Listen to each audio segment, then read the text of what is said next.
Jaya Radha Madhava Kunja Bihari Jaya Radha Madhava Kunja Bihari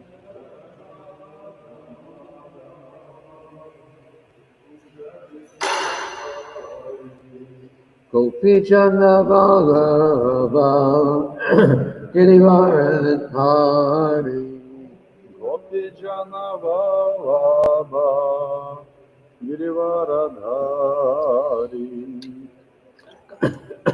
Gopi Jana Vallabha Girivaradhari Gopi Jana Vallabha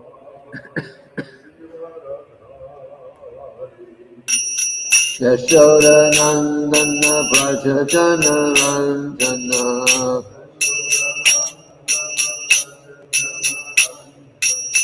Yashoda Nandana Braja Jana Ranjana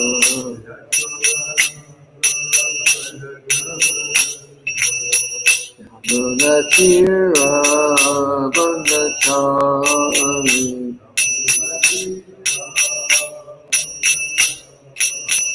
Yamuna Tira Vandachari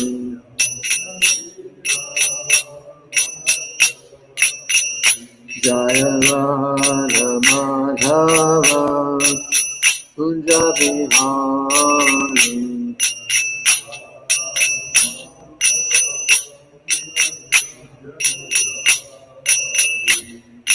Gopi Jana Ballava Girivaradhari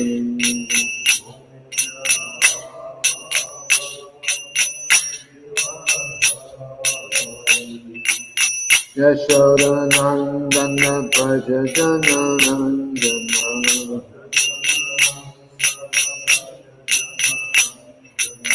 Yamuna Tira Vandachari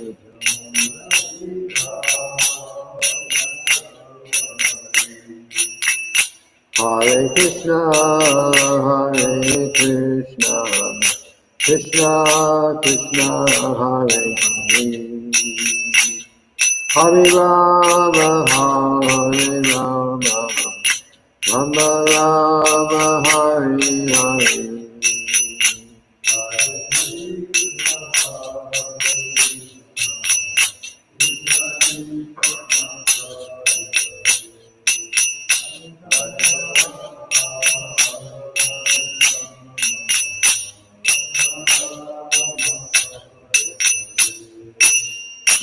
Srila Prabhupada ki jai.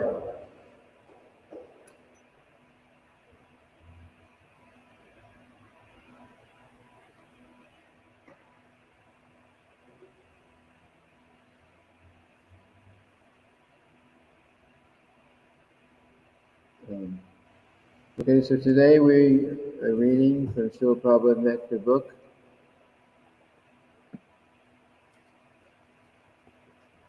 If anyone's watching outside, it'll be starting on page 278. It's number 20.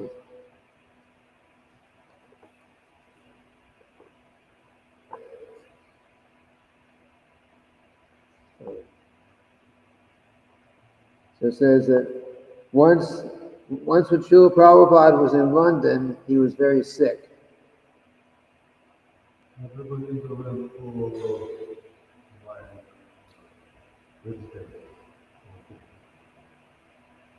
Oh, so no translation. Okay, so I'll just read straight. Once Srila Prabhupada came to London when he was quite sick.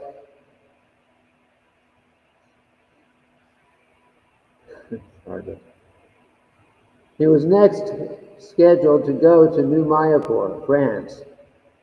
In anticipation of Srila Prabhupada's visit, devotees had gathered in New Mayapur from Germany, Switzerland, and other European countries. The deities of Krishna Balaram were to be installed, initiations were to take place, and for these events, devotees had been laboring hard to prepare for Srila Prabhupada's arrival.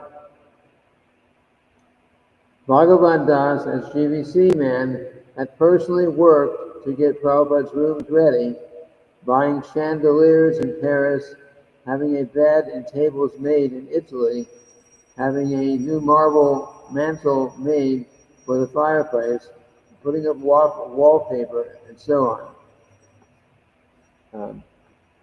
When the word came that Srila Prabhupada wasn't coming, then the word came that Srila Prabhupada was not coming. So Bhagavan got on the next plane to London. When he met Srila Prabhupada, Bhagavan told him that many devotees had come to see him in New Mayapur. Srila Prabhupada said, "I will dictate a message for them." Prabhupada meant that he would do this instead of going personally. After some more discussion, Bhagavan said, "It is hot there." Bhagavan thought that this would be appealing because of Srila Prabhupada's bad cold. Actually, they're having a drought there, said Bhagavan. It hasn't rained in weeks. Prabhupada appeared unmoved. Didn't affect him. Finally, Bhagavan said, "We have an elevator in Paris. You won't have to walk up the stairs."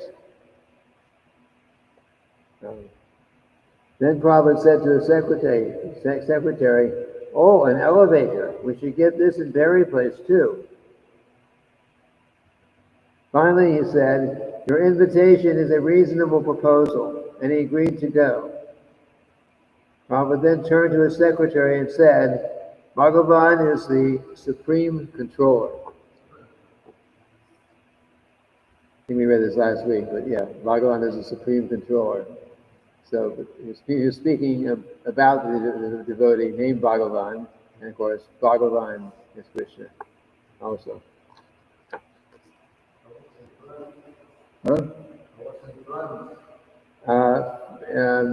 London.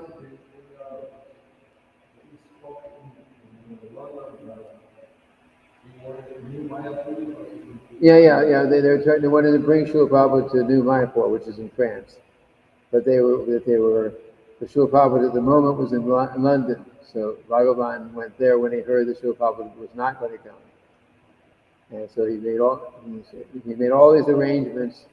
Many arrangements were made for Srila Prabhupada to come, and then Bhagavan went to try to convince him to please come. But when he said, "But we have an elevator, you will not have to walk up the stairs," then Srila Prabhupada said, "Okay." Yeah, sometimes Srila Prabhupada's room was maybe a nice room, but it was a tall building you would have to walk. So they put an elevator in. It was actually good. Okay. So next section 21. Srila Prabhupada said on polygamy in ISKCON. This incident with one of our temple presidents is not good. He can't even maintain one wife. Just see how lusty he is. How he'll dare to take another. Anyway, he cannot live in the temple. If he wants 2 wives, he must live outside. He should maintain his family by working and giving 50% to the temple. He may not live off temple funds. Temple president is generally meant for sannyasi. But a grihastha may be if he is restrained. It is not good if he remains as president. So if you have 2 wives, it becomes won't work. Okay. That was a letter November 8th, 1976. So the next section. Regarding the question of second marriage, it cannot be done. Neither the law will allow it, neither we can encourage it.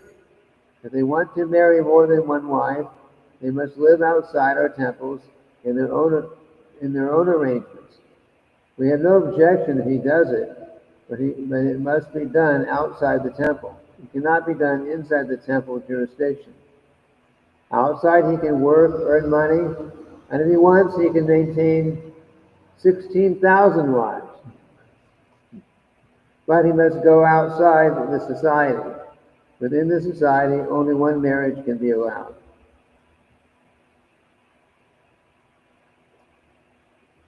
I thought these boys and girls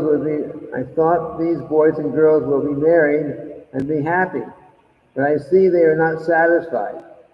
In the Western countries, they are trained up in a different way, jumping from one to another wife, another husband. This is the disease all over the world. Simply by agreement, then canceling, then another agreement. Everyone wants more than one wife. That is human nature. This means their mind is not being diverted by Krishna. Because they are not Madana Mohana, they are Madana Dahana. They are the Cupid's fire.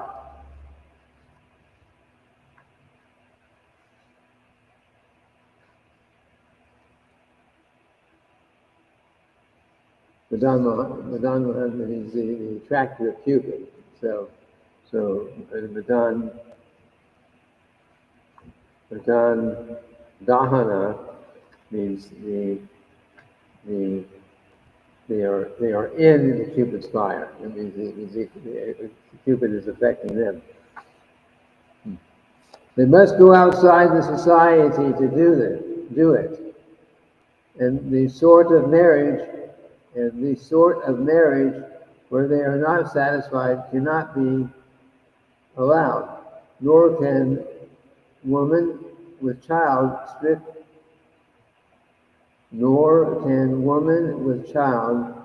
strictly she cannot marry again. Letter of September 7th, 1975. Next one. Regarding your taking a second wife, you cannot do this. At least you cannot stay in our temple in Vrindavan. If you want to take a second wife, then you have to leave our Vrindavan temple. Whether you can maintain them and take some job and earn, whether you can maintain them and take some job and earn. A temple cannot support you and your 2 wives. You will then want 3, 4, and more. Anyway, as an American, it is illegal for you to do this.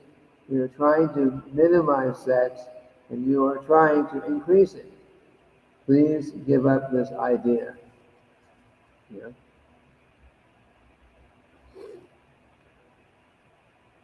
Number 22. Srila Prabhupada tells a story.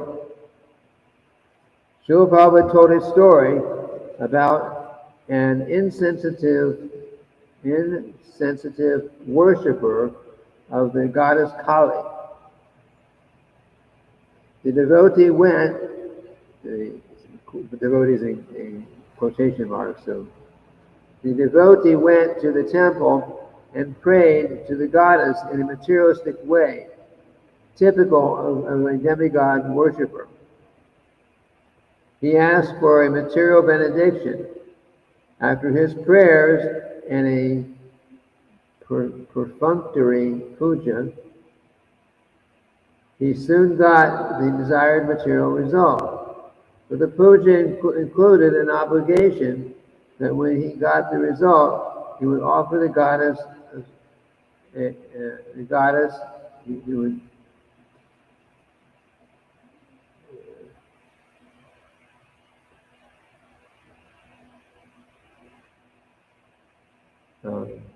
read a sentence again. After his prayers and a perfunctory puja, he soon got the desired material result, but this puja included an obligation that when he got the result, he would offer the goddess a sacrifice of a goat. After some days passed, the goddess in the temple spoke to the worshiper and asked him, "Where is the goat you promised?" "It is very expensive," he said, "and I don't think I can afford to offer you a goat."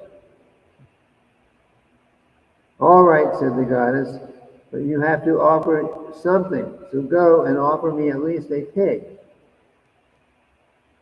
The worshiper went away but neglected the goddess's request. Then on another occasion in the temple, the goddess spoke to him again and said, "Where is the offering of the pig?" This time the devotee again excused himself and said, "I am sorry, but I could not find any pigs anywhere. It is not so easy." The goddess replied, "This is not very good. You have received your benediction, and now you must give something in return. But just to make it easier for you, I request you at least to offer something that is available to you. So why don't you at least offer me a fly?" An insect, fly. "The goddesses," said the worthless worshiper, "there are so many flies buzzing around you. Can't you just grab one yourself?" Such is the attitude of the materialistic demigod worshippers, whose hearts are completely devoid of a loving service mood.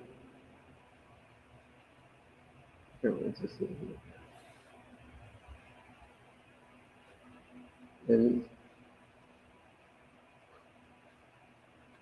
anyway, nice story. So the worshiper didn't want to do his part of the he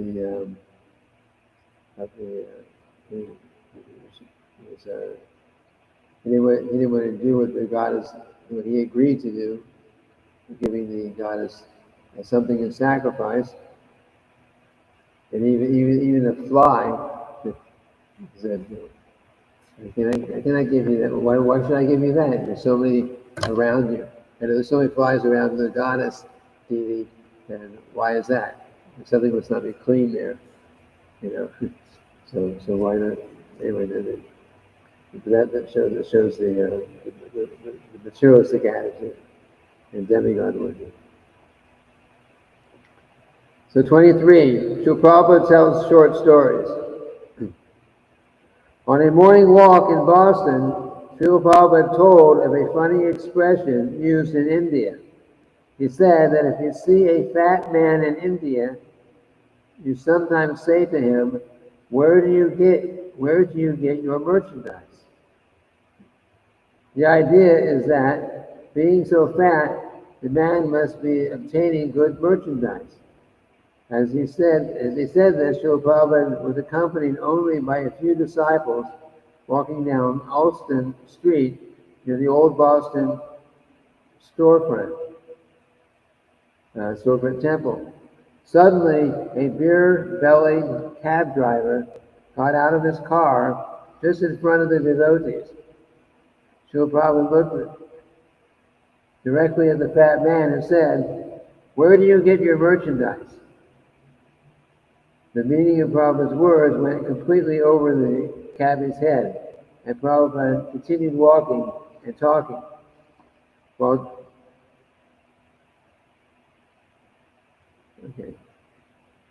This next paragraph. So, Srila Prabhupada understood the joke, but the cab driver did not. While speaking at Harvard University one time, Srila Prabhupada told the students the story of how the Himalayan mountains once gave birth. When the word spread that the world-famous huge Himalayan mountain range was going to produce offspring, hundreds of people began to gather in the foothills of the mountains. In anticipation, crowds waited, and finally they saw hundreds of rats running out from the Himalayan mountains. Srila Prabhupada linked this strange story to the student population of Harvard. He said that it was expected that from the greatest university in America, something wonderful would come out. But unless they become Krishna conscious, it would be like the offspring of the Himalayan mountains.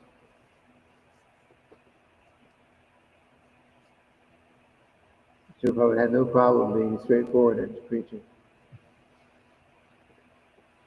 You don't become Krishna, you be your big university, but if you don't become Krishna conscious, it'll be just like the offspring of the Himalayan mountains. Means rats, mice. Next paragraph. If one has got their own philosophy, then let them preach their own philosophy, but do not do it in the name of the Gita. This is our protest to all the interpreters of the Bhagavad Gita. If they do not believe in God, Krishna, they don't want to surrender to Him. They do not believe in God, Krishna, and they do not want to surrender to Him, then let them preach atheism. Anyone has got the right to do this. But why through the Gita? This is like the man who wants to smoke ganja, but he does not want to be caught. So he takes a friend's hand and smokes it in his hand, and then when the authorities come and says, "Oh, I've not smoked ganja, see, my hands are clean." The idea is that if one wants to preach the Gita, then he must preach it as it is. Otherwise, don't go through the Gita. Don't use the Bhagavad Gita to preach your own philosophy, which is not in the Bhagavad Gita.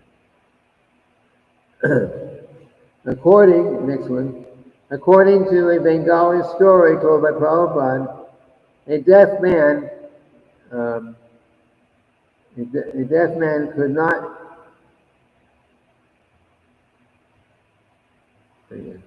According to a Bengali story told by Prabhupada, a deaf man used to call his wife. She would reply, "I am coming," but the deaf man could not hear her. He used to think, this woman is deaf. In actuality, he was deaf, but he accused her of being deaf. Prabhupada said that this was similar to the condition of the mass of people who are actually brainwashed by material illusion, and yet who accuse the Krishna conscious persons of being brainwashed. In this connection, Prabhupada stressed that only a Krishna conscious person knew the science of the soul and of changing bodies, whereas other religionists had little or no idea of it. Yet they criticized from their position of blind faith.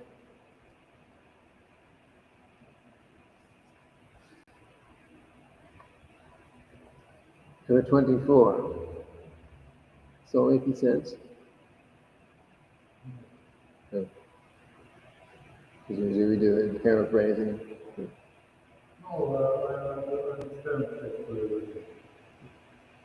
Okay. Okay, next one, 24. Personal. His giving the morning, this is on the subject is Srila Prabhupada's giving the morning Srimad Bhagavatam class. No matter what else he is doing, Srila Prabhupada put it in his schedule. Even when he was ill, wherever he traveled, he lived with the devotees and joined them to give the morning class. Here was the opportunity to watch his gestures and expressions as he spoke, absorbed in Srimad Bhagavatam. A dull student might think that Prabhupada was saying the same things, using the same repertoire of verses. But Prabhupada was always quoting the verses to prove different points in different contexts. He was always discovering new lights. He always said that repetition was necessary to learn. For most devotees in the later years, this was the one sure time to be with him in his personal form, to sit and hear. It was formal, and one might wish for other situations in which he can ask personal questions and to have a reply just for oneself. Yet the lectures were a great mercy, and to the receptive student, they were very personal. Devotees have testified how, in a large audience, when Prabhupada said, distribute books, they took it to heart and formed their lives in that order. Many have testified that they found Prabhupada looked at them and spoke especially to them in his lectures, even though they knew he was speaking to everyone as well. This was the time for all to be with him. Each morning, without fail, he would begin looking at the verse and speaking. As if he were entering a sacred river, he immersed himself at once in Srimad Bhagavatam. He hardly ever chose another literature to speak from in the morning. What an example that the Srimad Bhagavatam contains all else and is perfect for all our days.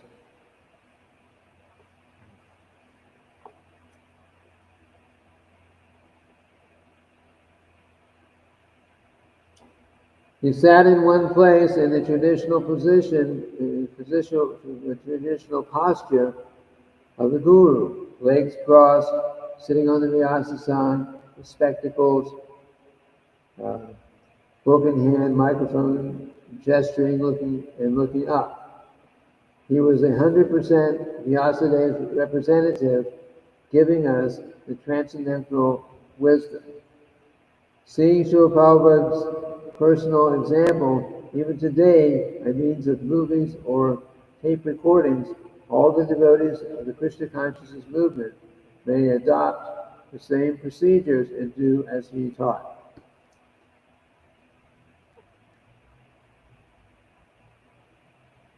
Like him, he can precede the class by singing Jai Radha Madhava with cartels.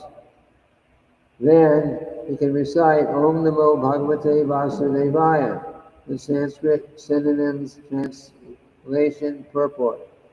We have no need to invent something new. After he showed us hundreds and hundreds of times, how can we fail to grasp the instruction? That we should continue the morning tradition of sitting together and hearing and speaking.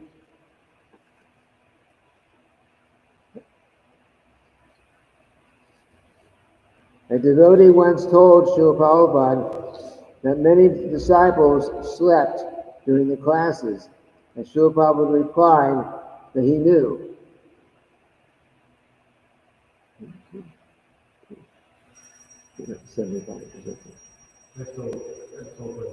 Yeah. Okay.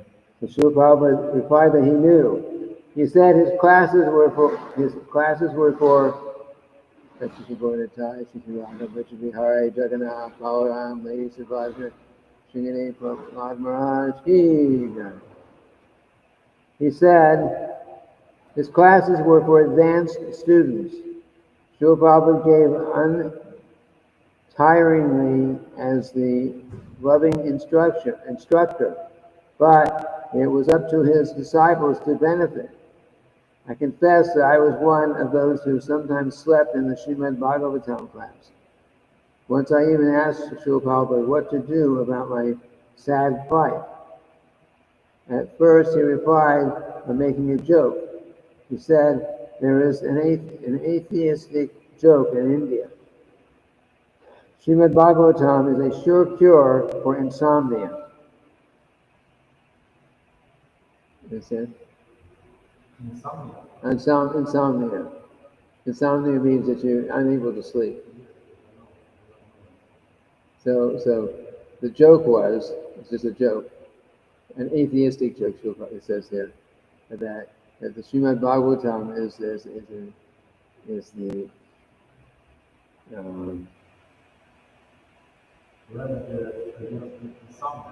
yeah, it's a cure. There's a cure for insomnia. They also say Srimad Bhagavatam, hearing Srimad Bhagavatam is very restful. But actually, it's very important to hear.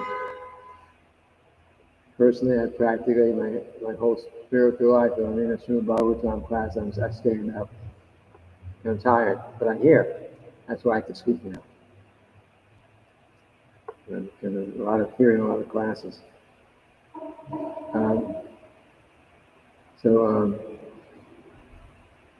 When Srila Prabhupada said this, I laughed, but I didn't want it to be true of me.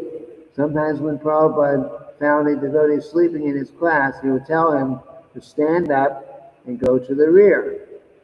Srimad Bhagavatam class was for his advanced students, but he kept giving us chances to become more advanced. Srila Prabhupada spoke with rhetorical power and emotion straight from his deep convictions. He had great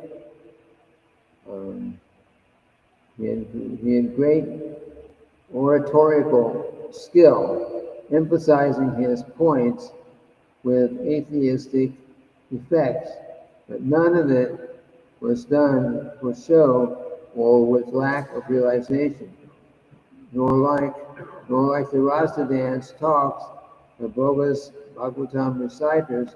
Srila Prabhupada wrote Bhagavatam purports that he lived the life of the Bhagavatam. He was also the Bhagavatam ideal preacher. When he spoke, the emotions were always right. So Prabhupada kindly gave all of these classes, and now by tape recording we can hear them still, and even as we wake in the morning, or taking prasadam, driving the car, flying in the plane, in sick bed or deathbed, these matchless gifts continue in our ears to cleanse our hearts and remind us that we are his Shishya. Shishya means a disciple. We are followers of the Srimad Bhagavatam. One more. Number 25, realizations.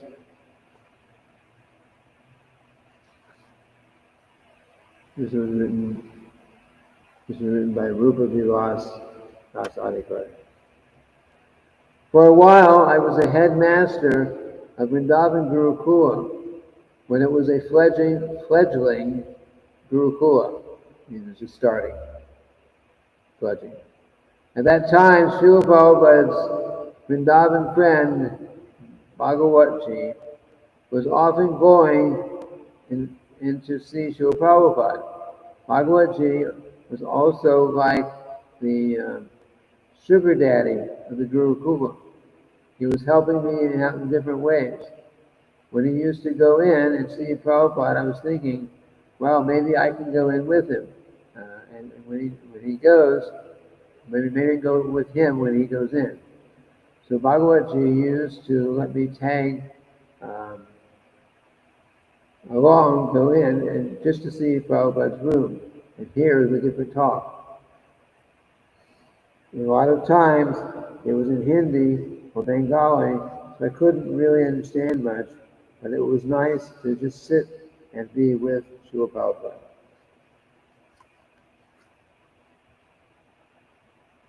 Then I got a little puffed up thinking, this is great. Now I have this position. I can go in and see Srila Prabhupada. With the contamination in my mind one night, I went in to see Srila Prabhupada while he was sitting out in his garden speaking to a couple of Indian guests. As I entered, the Indian guests were sitting there, and Prabhupada said to me, go and get some asanas. Go get some asanas. I went out and tried to get asanas, but I realized I don't know where to go to get asanas. Then I was in a quandary. I do not know what to do. I thought, I guess I'll have to go and ask Srila Prabhupada. I went back and said, Srila Prabhupada. He said, yes. Where should I get these asanas? He said, go and see Harisari. He will show you. Then he ran and found Harisari. Harisari. Prabhupada wants some asanas for guests. Can you give me some? He said, I don't think we have any. Then I said, oh no. He said, let me look. Then he rummaged around in his closet and he came up with one crumpled up looking asana. I thought I've only got one asana. What am I going to do? Then when I went back and the guests were getting up to leave. The guests were leaving by the time he brought them the asana. Prabhupada said, give them some prasadam. I ran back and found Harisari again and said, the guests are leaving, Prabhupada wants me to give them prasadam. He said, all right, here's some prasadam. Then I came out and gave them each some prasadam. At this point I was thinking, well, at least I did one thing right. But I still have this one asana. So I went back to the garden. As I came in, Prabhupada was talking to Bhagawatji, and no one else was around. It looked like Bhagawatji was already sitting on something, and Prabhupada was sitting on his own raised seat. I stood there with one asana, and I didn't know what to do with it. I couldn't understand whether Prabhupada meant for me to use the asana for Bhagawatji, or whether it was for the guest or what. I didn't know. I was completely bewildered. So I came in. So as I came in, Prabhupada said, I have several times asked you to get asanas. What is the difficulty? I said, so Prabhupada, I could only get this one asana. Prabhupada replied by saying,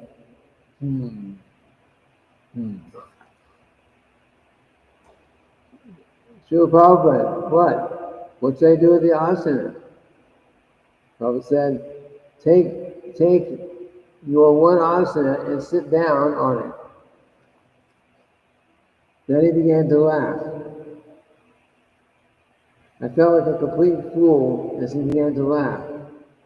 Bhagawatji also started laughing, and I also started to laugh. I could understand at this point how I was so puffed up thinking I was a big personality, I could go in and see Srila Prabhupada, but he just revealed to me that I was a complete fool, what a complete fool I was, an incompetent bungler. We were both laughing, and I was also laughing. I couldn't even quite understand why I was laughing. But somehow or other, by his chastisement and making me look like a fool, I felt completely relieved because I could understand my actual position. I was just an insignificant, foolish servant who couldn't do practically anything right. Somehow it was a great relief just to know that. So I sat down and they went on talking. This is written by Rupa Vilas Das Adhikari. Yeah. I guess if you went to see Srila Prabhupada, you had to be very, you had to have the right attitude. If you didn't have the right attitude, he wouldn't even see you there. Because you look right through you. Look, Joe, I'm here.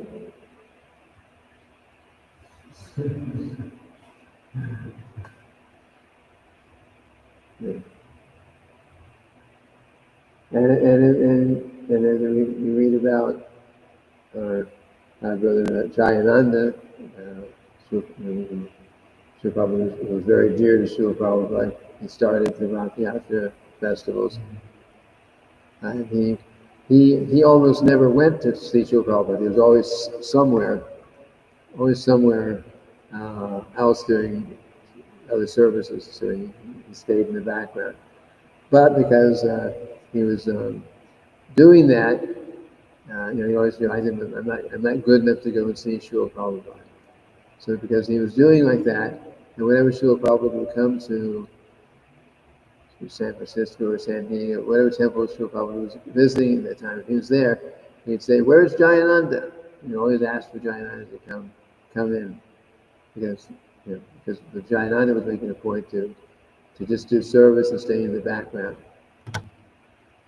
But Jayananda, Srila Prabhupada said, went back to Godhead. Yes. Prabhupada said this about Jananda. Jayananda, yeah. Only about Jananda. Well, it was a special situation because most devotees were still alive when Srila Prabhupada was here. Jayananda happened to pass away when Srila Prabhupada was still present on the planet. We were all young. Yes, but I mean this words concerning going back to Godhead. Prabhupada said only towards Jananda. Well, he didn't actually say. He actually wrote a letter. Srila Prabhupada, after Jayananda passed away, Srila Prabhupada wrote a letter. He actually wrote it to him, but of course he knew that Jayananda had passed away. So, my dear Jayananda, I forget exactly what all he said, but he said he was appreciating his wonderful service. I said I was very pleased and proud to have such a nice disciple as you, and said, because he said, first he said, if you were not thinking of Krishna totally at the time of giving up your body, then you could have gone to the heavenly planets or such and such. But because he was hearing Srila Prabhupada chanting japa on a recording. So because you were hearing the holy names in that way, then for sure you went back to Krishna Loka. Went back to Godhead. But he wrote that in a letter. So the letter, but the significance was that because Jayananda was very, he always chanted his rounds, always followed the principles. He always worked Jayananda. He was totally absorbed in thinking about serving Srila Prabhupada. Morning till night, he worked early in the morning until late at night, every day, never stopped to rest like that. And he was doing this for his whole, Krishna conscious life, which was not a very long Krishna conscious life. Maybe it was 10 years or so, and then he passed away. But he was doing like this, and Srila Prabhupada made the point that that he went back to Godhead. Why? Because he became completely absorbed in Krishna service. Nothing special, nothing extraordinary in that sense, but he chanted his rounds, he followed the principles, he was fully absorbed in how to do, in doing devotional service. And he gave Srila Prabhupada a donation, all the money he had saved up, his life savings, which was around $5,000 at that time. And he gave that for publishing, the Bhagavad Gita, one book. I don't remember if Bhagavad Gita or another book. But he gave that to Srila Prabhupada. He gave all his money that was for his personal needs. So Srila Prabhupada said, okay, for the benefit for all of us, because he wrote a letter after Jayananda had passed away, and the letter was actually for all of this kind. Okay, here's a nice devotee that did all this, acted in this way, and he went back to Godhead. So it was like an encouragement. It was an encouragement for all of us to chant around, follow the four regular principles, become completely absorbed in Krishna's devotional service. And if we can do like that, as Srila Prabhupada said, you do like that, you'll go back home, back to Godhead. So this is one devotee that did do that, and Srila Prabhupada confirmed that he went back home, back to Godhead. So that was the significance of that. If he had passed away after Srila Prabhupada left, it would be different. But Srila Prabhupada personally responded in that way. We're going to finish paragraphs, so don't leave off in the middle.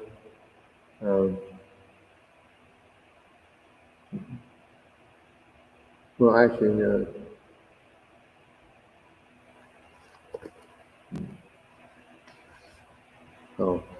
the next one's kind of long. Okay, so maybe we'll end here until next week. We'll be on November 26th for next week. Any questions, comments?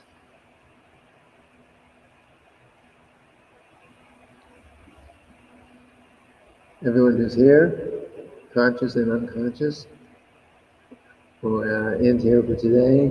Srila Prabhupada ki jai.